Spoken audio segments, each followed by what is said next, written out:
Assalamualaikum warahmatullahi wabarakatuh. Halo para pendidik dan calon pendidik PAUD. Alhamdulillah saya kembali lagi masih akan membahas kurikulum pendidikan anak usia dini, apa, mengapa, dan bagaimana. Sebagai kelanjutan dari 4 video sebelumnya yang sudah membahas mengenai apa yang mendasari pemikiran kurikulum 2013 PAUD. Di video yang pertama, kita sudah membahas mengenai apakah makna PAUD dalam pembangunan bangsa. Dan dalam video yang kedua, kita sudah membahas mengenai kemanakah arah pembangunan PAUD di Indonesia. Video yang ketiga, kita sudah membahas mengenai mengapa PAUD memerlukan kurikulum berkualitas. Dan di video yang keempat, kita juga sudah membahas mengenai perlukah kurikulum untuk pendidikan anak usia dini? Nah, untuk di video yang kelima, video berikut, kita akan membahas mengenai apa sajakah yang menjadi landasan pengembangan kurikulum PAUD di Indonesia.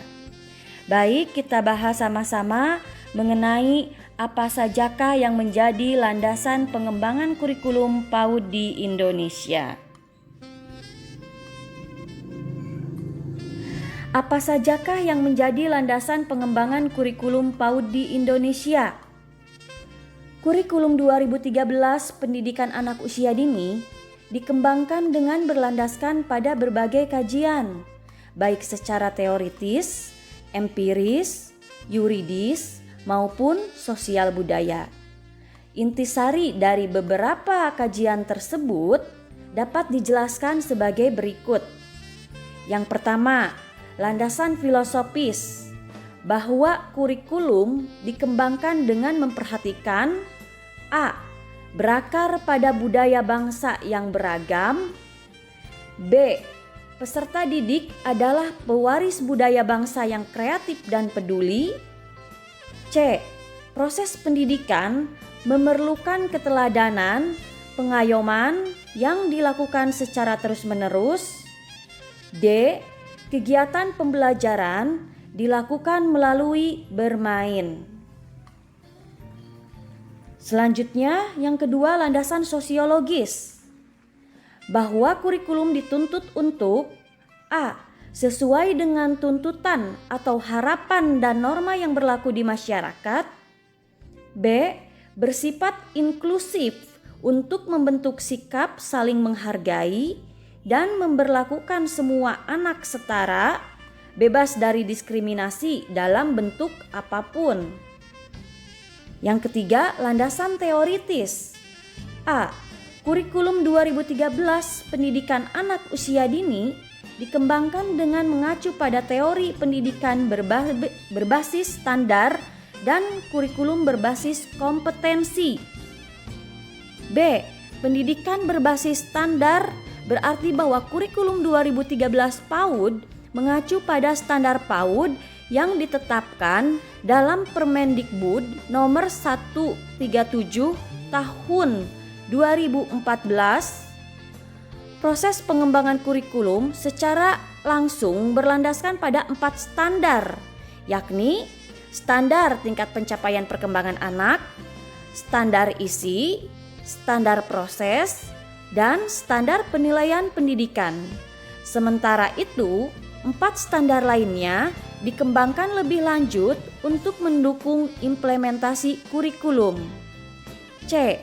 Kurikulum berbasis kompetensi berarti bahwa kurikulum 2013 PAUD dirancang untuk memberikan pengalaman belajar seluas-luasnya bagi anak untuk mengembangkan kemampuan yang berupa sikap, pengetahuan, dan keterampilan yang direfleksikan dalam kebiasaan berpikir dan bertindak. Yang keempat, landasan pedagogis. Kurikulum 2013 PAUD memahami bahwa sebagai individu yang unik memiliki kecepatan perkembangan yang berbeda dan belum mencapai masa operasional konkret. Oleh karena itu, dalam mengelola kegiatan pembelajaran menggunakan pendekatan pembelajaran yang sesuai dengan tahapan perkembangan dan potensi setiap anak. Yang kelima, landasan yuridis. Kurikulum 2013 PAUD berdasar pada perundangan dan peraturan yang berlaku dan sesuai dengan kaidah-kaidah yang ada.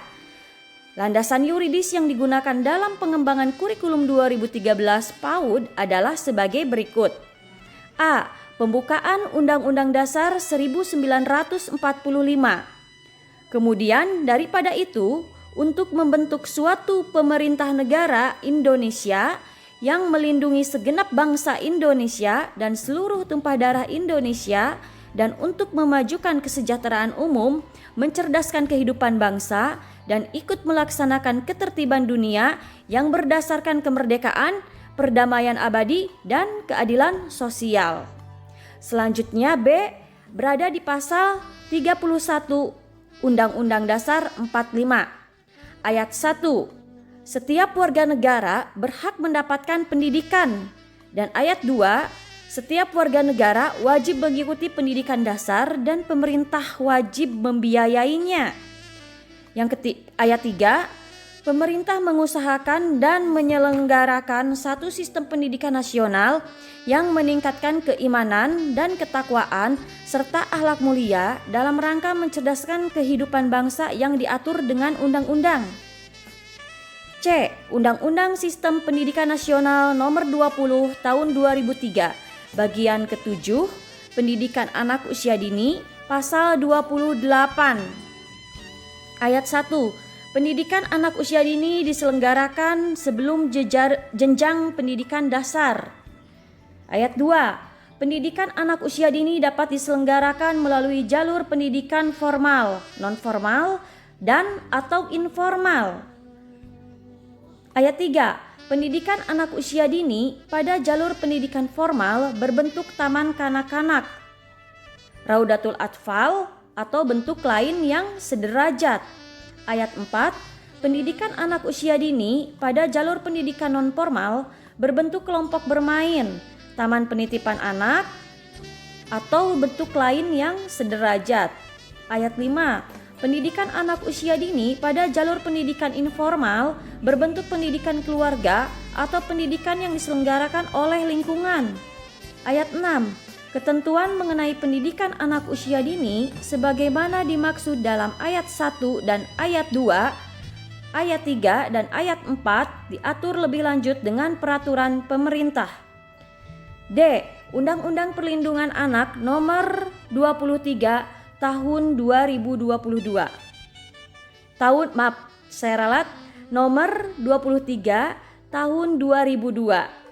Pasal 4 berbunyi, setiap anak berhak untuk dapat hidup, tumbuh, berkembang, dan berpartisipasi secara wajar sesuai dengan harkat dan martabat kemanusiaan, serta mendapat perlindungan dari kekerasan dan diskriminasi.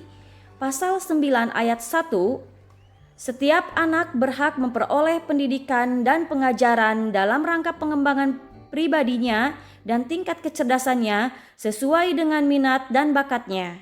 Pasal 9 ayat 2 yang berbunyi, selain hak anak sebagaimana dimaksud dalam ayat 1, khususnya bagi anak yang menyandang cacat juga berhak memperoleh pendidikan luar biasa. Sedangkan bagi anak yang memiliki keunggulan juga berhak mendapatkan pendidikan khusus. Peraturan Pemerintah Nomor 13 Tahun 2015 tentang perubahan kedua atas Peraturan Pemerintah Nomor 19 Tahun 2005 tentang Standar Nasional Pendidikan. Pada pasal 77G, yaitu struktur kurikulum pendidikan anak usia dini, berisi program pengembangan nilai agama dan moral, motorik, kognitif, bahasa, sosial emosional, dan seni. F. Perpres Nomor 60 Tahun 2013 tentang pengembangan anak usia dini holistik integratif.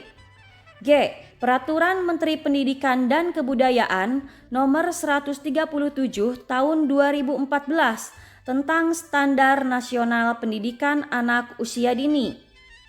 H. Peraturan Menteri Pendidikan dan Kebudayaan Nomor 146 Tahun 2014 tentang Kurikulum 2013 Pendidikan Anak Usia Dini.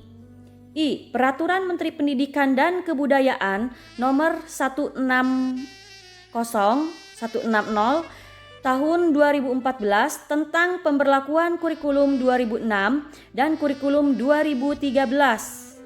Peraturan Menteri Pendidikan dan Kebudayaan Nomor 84 Tahun 2014 tentang pendirian Satuan PAUD Kurikulum 2013 Pendidikan Anak Usia Dini.